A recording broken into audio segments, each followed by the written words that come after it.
Good morning. Today's topic is case history. History taking, of course, will be depending upon your ability to elicit or extract the relevant information from the patient, right? Such ability will not be achieved just by writing one or two case sheets. You have to attend hundreds of patients. You have to write hundreds of case sheets. Then only you can acquire such ability. Yes, it is mere an experience. 99% of clinical diagnosis could be achieved through properly written case sheets. So you have to give much importance for this segment. Before attending the patient, you should follow certain things. First, you have to introduce yourself. You tell your name, you tell your position, you tell your affiliation, and you have to explain what you are going to do. Patient may have fear, anxiety, apprehensions, or nervousness. So you have to make the environment so comfort for the patient to narrate all his sufferings. You should be empathy towards the patients always. What I want to emphasize at this occasion, you just listen to the patient. He or she will tell the correct diagnosis. You remember it always. At the end of this session, you can able to understand how to extract a detailed history from the patient in a systematic manner and how to document case history in a proper manner. Let us move on to the subject. Okay. Documentation of a case history in a case sheet. History taking. Case history area has 5 important segments. They are complaints and duration, history of present illness, past history, personal history, family history. In some medical streams, they will provide a separate title for treatment history. But for us, no need to deal separately. It will be a part of history of present illness and past history. Okay. Let us see how to document complaints and duration. To start the conversation, first you have to ask the patient, what are your present complaints and what made you to come to this hospital? If you ask like this, the patient will start narrating complaints. If the patient is a child, or you are going to attend a patient with memory impairment or language difficulty or unconscious patient, then you can obtain history of the patient from the accompanying person who is well versed with his illness. It's a different thing, let it be. When you document complaints and duration, you have to follow 3 basic rules. They are, number 1, you have to allow the patient to tell all his complaints in his own words, and you document as it is. You need not convert into medical or technical terms because patient never use technical or medical terms. They use only common terms, right? If the patient tell loss of appetite, then you need not write as anorexia. Patient never say epistaxis. He will say bleeding from the nose. So you document as it is. Got it? Rule number 2, while patient is narrating complaints, you should not put any leading question in between. If you ask any leading question, it may distract the patient and obstruct the flow of a spontaneous narration and even sometimes may mislead to some other prospect. So be cautious in this aspect. Rule number 3, if the complaints are more than one, you shall document in chronological order. Chronological means one with longer duration should be written first and shorter in the last. It is called chronological order. I want to say one example. Cough and expectoration for the last 1 month, breathing difficulty for the last 15 days, headache since 1 week, chest pain since 2 days. This is called chronological order. After the patient has finished the narration of complaints, if needed, you can put some specific questions to elicit more details which have not been obtained. For example, a patient with tuberculosis may forget to recall an episode of hemoptysis. Unless a leading question is asked like this, Have you got coughing up of blood? This information may not be coming to the scene. You do remember, while writing complaints and duration, you should follow 3 basic rules. Okay. Next one, history of present illness. Here we are going to obtain a detailed history of present illness. Yes, right from the onset of symptoms to the present state. To extract history, you have to ask 3 important questions like this. Question number 1, when the complaints were started and how they were progressed. Question number 2, have you received any treatment for this?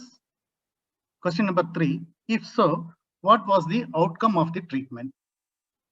So you have to document the details with respect to all 3 questions. In writing history of present illness, usually we follow 2 orders or 2 patterns. One is a sequential order or sequential representation. The other one is symptomatic representation. Sequential representation and symptomatic representation. In majority of case sheets, we are supposed to follow sequential representation. That is, symptoms are documented based on their sequence. I will give an example here for sequential representation. 2 months ago, it was started with a dry cough worsening at night, followed by difficulty in breathing and wheeze in the next 2 weeks. No treatment was received. Followed some home remedies including steaming, but no marked improvement. It's an example for sequential order. Suppose he took treatment and got mild relief in certain symptoms means we have to write like this. 2 months ago, it was started with a dry cough, worsening at night, then followed by difficulty in breathing and wheeze in the next 2 weeks. A month ago, the patient consulted an allopathic treatment and took the tablet salbutamol and used inhaler. He has got mild relief in dyspnea during medication, but all the symptoms still persist. You have to write like this. If you see the structure, in the first sentence, we documented the details about how it has begun and how the complaints have been progressed. In the very next sentence, we documented the treatment history and the outcome of the treatment. So answer for all 3 questions are addressed here.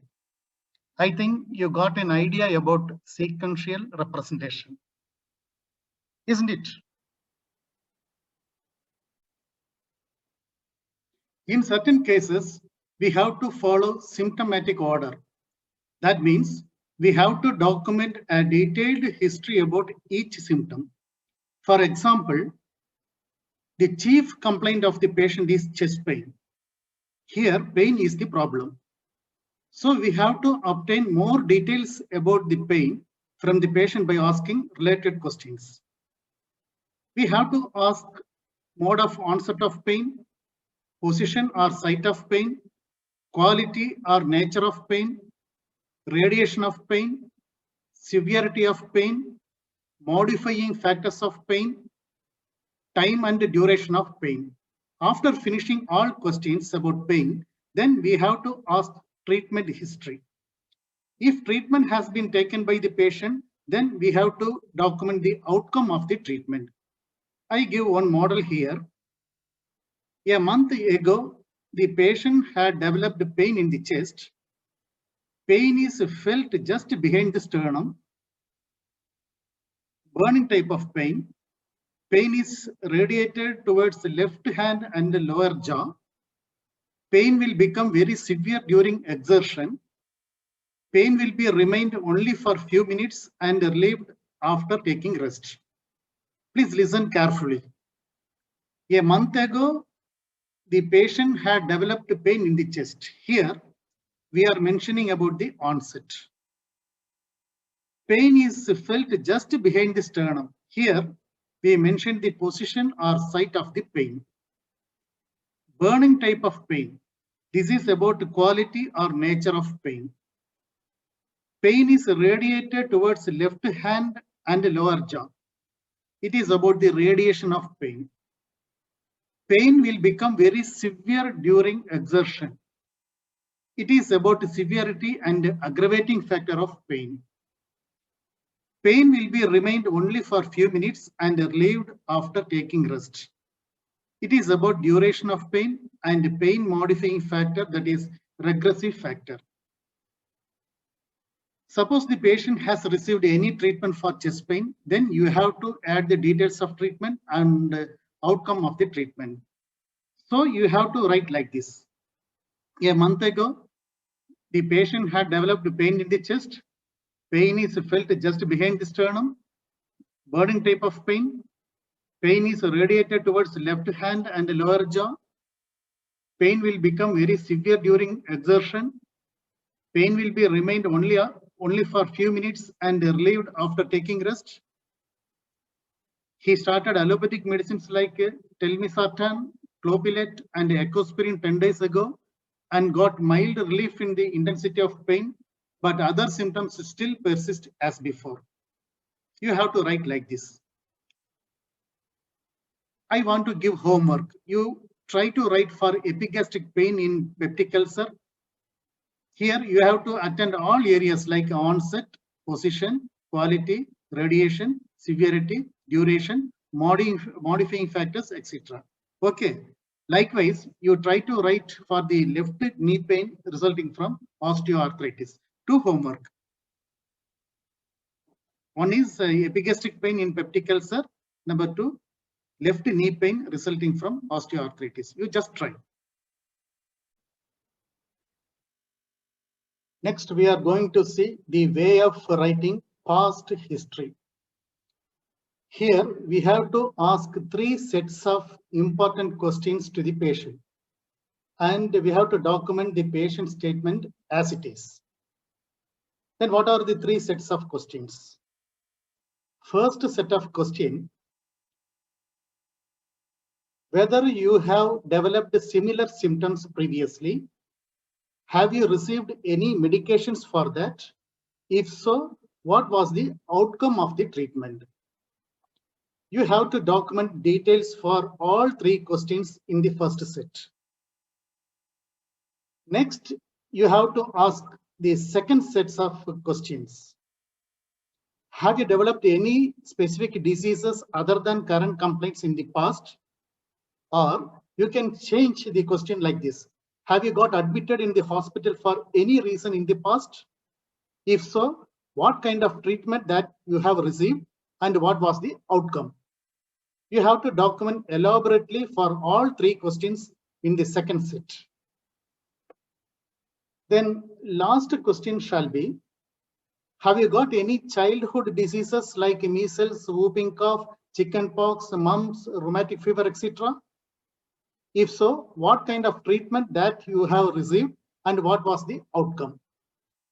After documenting the details for all 3 sets of questions, then we should move on to inquire the presence of common diseases in the patient like diabetes mellitus, hypertension, hyperlipidemia, obesity, ischemic heart disease, chronic obstructive pulmonary diseases, stroke, hypothyroidism, chronic liver disease, chronic renal disease, tuberculosis, leprosy, hepatitis, HIV, and venereal diseases. For example, the patient has a diabetes mellitus, but not other conditions. You just imagine. Then you have to write like this. The patient is a diabetic and on allopathic medication. No history of hypertension, no history of hyperlipidemia, no history of obesity, ischemic heart disease, COPD, stroke, hypothyroidism, no history of chronic liver disease, chronic renal disease, no history of tuberculosis, leprosy, hepatitis, HIV, and venereal diseases. You have to write like this. Why past history is so important? My answer is, there may be a link between the current health issue and the past illness. Sometimes there won't be any relationship. Anyhow, as a routine, we have to inquire and document such things. Here, I want to say a few examples for the connection between past history and the present illness. Past history of syphilis may be the reason for the current problem of tabes dorsalis.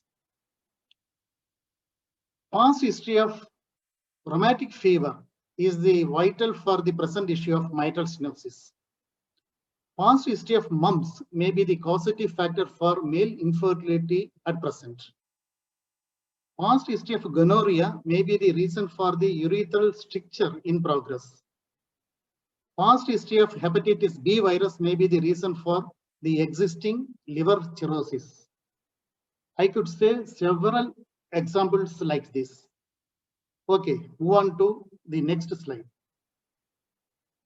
Personal history is an important area in which the detailed history confined to the particular person are to be documented under certain entities.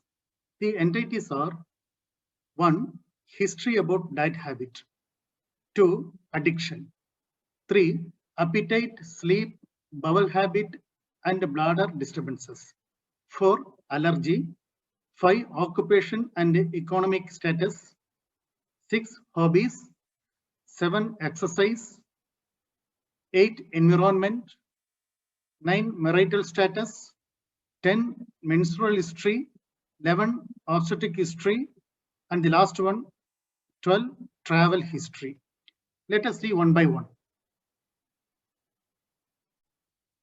In the personal history, the first one to be documented is a diet habit. We generally start with the question whether the patient belongs to vegetarian or non-vegetarian or vegans group. Next, we usually ask whether the patient has got much affinity towards spicy and oily food items. Then we will ask, what about the quantity and frequency of food? These are our routine questions. Yes, you should ask. What you have to understand that in many cases, diet habit of a patient may become the prime reason for the current health issues. Here are a few examples. There is a possibility of infestation with the tapeworm in those who are consuming beef. Peptic ulcer will be a problem those who are consuming spicy food items very frequently. Atherosclerosis and ischemic heart disease may be resulted from excessive and frequent intake of oily and fatty items. You know, vegans are taking only plant items, not even dairy products. So in such group, there is a possibility of vitamin B12 deficiency and related anemia and neuritis. The person with overeating may develop obesity. Those who are consuming food many times in a day and keeping very low body weight, we have to suspect the possibility of hyperthyroidism. This may be happening in uncontrolled diabetes also at times. Junk food may cause cancer in gastrointestinal tract and in other areas. So diet history is very important for many reasons. Okay. Next one is addiction. Inquire about addiction to certain items, specifically towards tea, coffee, carbonated drinks, smoking, alcohol, drugs, etc. If so, you have to inquire and document about quantity and frequency of usage. Why this history is important and what the addiction will do, let us see. I could say a few examples. Excessive consumption of tea, coffee, or cola drinks may lead to peptic ulcer. Chewing tobacco or pan masala may cause oral cancer. Heavy smokers may become the victims of carcinoma of lung, peptic ulcer, arterial diseases, ischemic heart disease, thromboangiitis obliterans, etc. Chronic alcoholism will cause liver damage and ultimately leads to cirrhosis. It may be the predisposing factor for CVD also, coronary vascular diseases. Addiction to the substances like opium, cocaine, cannabis, and other drugs may lead to mental, physical, and social issues. Needle sharing will lead to many complications like thrombophlebitis, infections like hepatitis B virus, human immunodeficiency virus, infective endocarditis, etc. Do you understand why such histories are so important? Okay.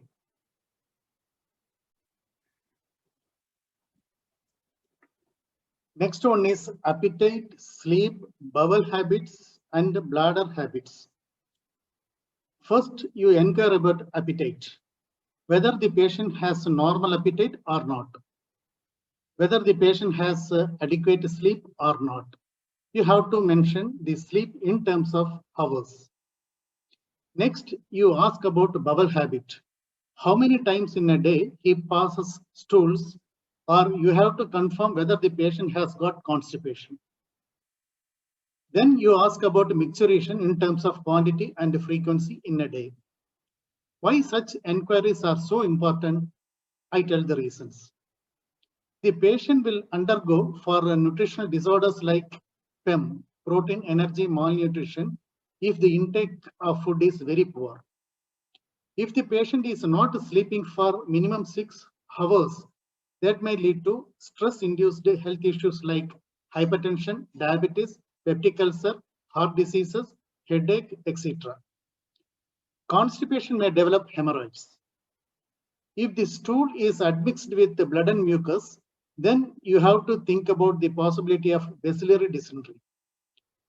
Passing stools immediately after food may be a problem of irritable bowel syndrome. If the patient has got polyuria, we have to think about diabetes mellitus or diabetes insipidus. If urinary outflow is reduced, there is a chance for renal failure. If any obstruction is there in urination, we can suspect prostatic enlargement, urinary stricture, or urinary calculi. If there is a burning sensation during micturition, urinary tract infection may be the reason. Thorough history in this regard will give a lot of clues to reach diagnosis. Then history of allergy. Allergic history is very important, and we have to ask that whether the patient has got allergy to any food items or drugs or cosmetics or pollen grains or household dust or smoke, etc. Such item may cause allergic manifestations in our body like allergic bronchitis, allergic dermatitis, urticaria, angioneurotic edema, diarrhea, etc. Allergy to penicillin, as we know, it is the main reason for anaphylactic shock. Sulfa allergy may develop molluscum-like eruptions in the skin. Some people will be having allergy to dairy products and cause irritable bowel syndrome. So allergic history is also vital in clinical examination. Got my point? Next, move on to the next entity, occupation and economic status. You have to ask about the occupation and the economic status of the patient. At the workplace, there may be a possibility of 3 types of interactions. One, a person has interaction with any one of physical, chemical, biological, environmental, and psychological hazards as per the nature of work. Number 2, man-to-machine interactions. Number 3, man-to-man interactions. Such interactions will lead to various health issues. For example, a person working in a coal mine may have the chance to develop a coal workers pneumonia or miners nystagmus. Radiologists who are exposing to X-rays may develop occupational cataract. Cold environment may aggravate the pain in Raynaud's disease. Sensorineural deafness or occupational deafness may be developed in persons who are working in noisy environment. Healthcare workers, if they are not adopting proper protective measures, they may get tuberculosis. Silicosis, anthracosis, siderosis, bagasosis, byssinosis, former's lung, lead poisoning are some of the examples for occupational diseases. Mesothelioma due to exposure to asbestos. After occupation, you inquire the economic status. Poor economic status will be the reason for various forms of nutritional disorders. For example, lifestyle disorders are commonly seen among the people who hails from high economic status. We should keep all such points when documenting personal history. At the same time, we cannot neglect hobbies of the patient. Why? Because hobbies may expose a person either to infective organisms or to the allergens. Those who are spending time with the pet animals may invite infective organisms like bacteria, fungus, virus, protozoa, and even worms infestations like a tapeworm and the roundworm. Animal dander sometimes may cause allergy. Rabies is the problem of dog bite. Psittacosis may be developed in persons who make contact with parrots. Several examples are there. Next one, physical exercise. Exercise is very important, like yogasanam, to maintain health. Physical inactivity and doing sedentary work in the workplace will invite a number of lifestyle disorders, starting from central obesity, diabetes, ischemic heart disease, up to cancer. Then environment, I mean home surroundings. If the house is situated very near to chemical industry, the underground water may get contaminated with the industrial effluents and will cause so many disorders. If dampness is there, such environment will aggravate rheumatism. If water logging is there in the surroundings, it will promote breeding of mosquitoes and lead to vector-borne viral infections like chikungunya, dengue, Japanese encephalitis, Zika virus fever, protozoal infections like malaria, filariasis, etc. Rodents may spread infections like leptospirosis, salmonellosis, and plague. So clean and hygienic environment is always very important.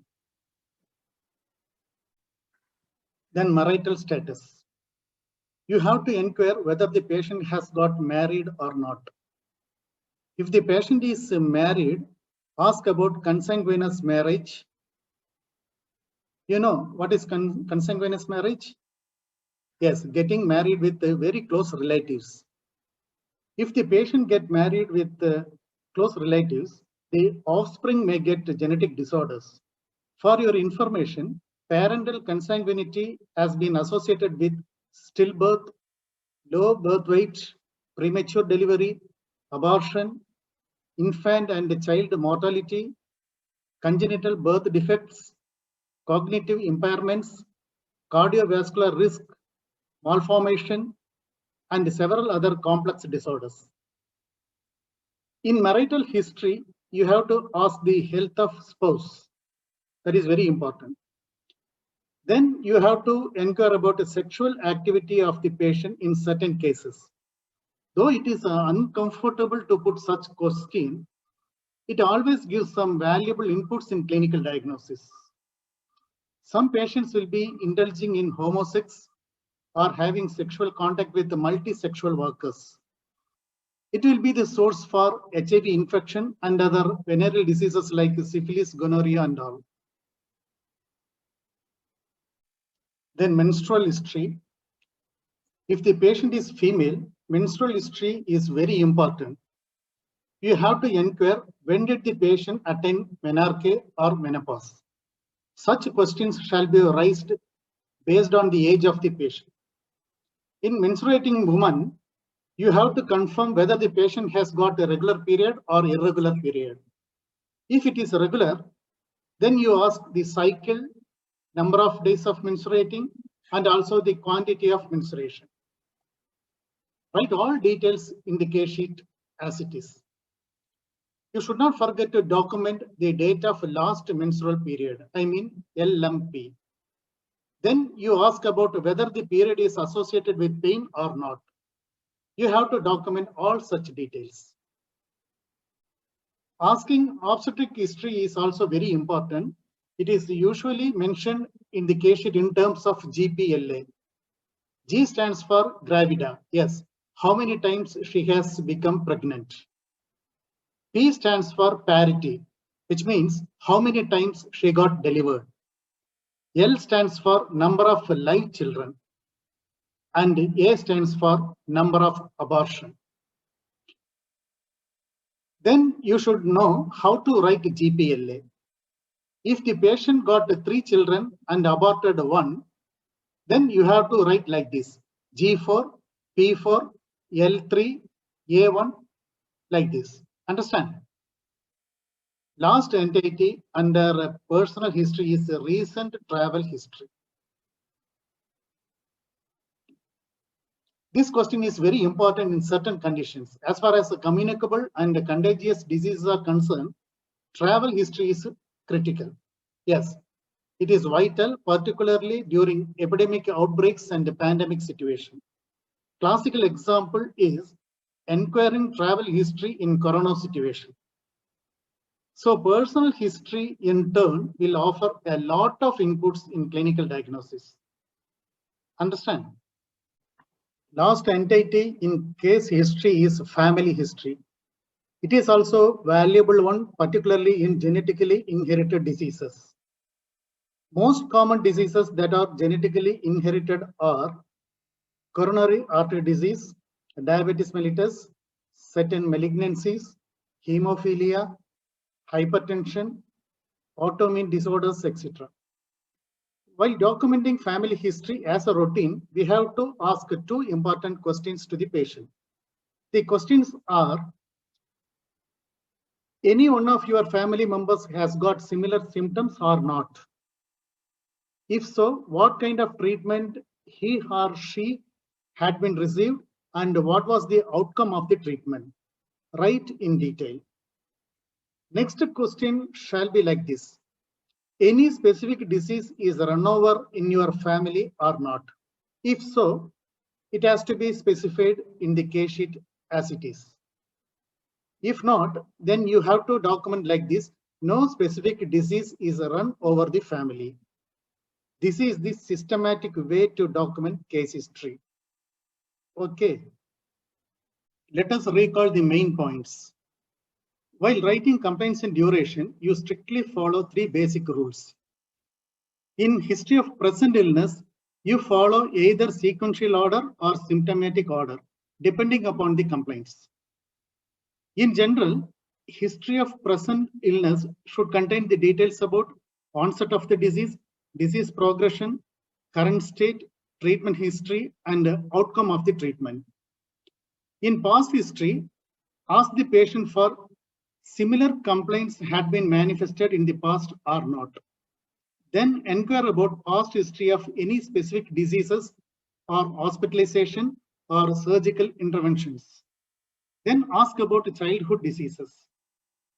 Then ask about the presence of common diseases as I listed. Personal history, you extract a detailed history based on all 12 entities, right from diet habit to travel history one by one, and document all the details. In family history, you have to ask 2 sets of questions as I told earlier. Then concluding note, please understand the objectives and the purpose of case history. Employ the systematic approach, document detailed history, and assess the diagnosis provisionally. See you in the next video. Don't forget to subscribe and share the video. Take care. Thank you.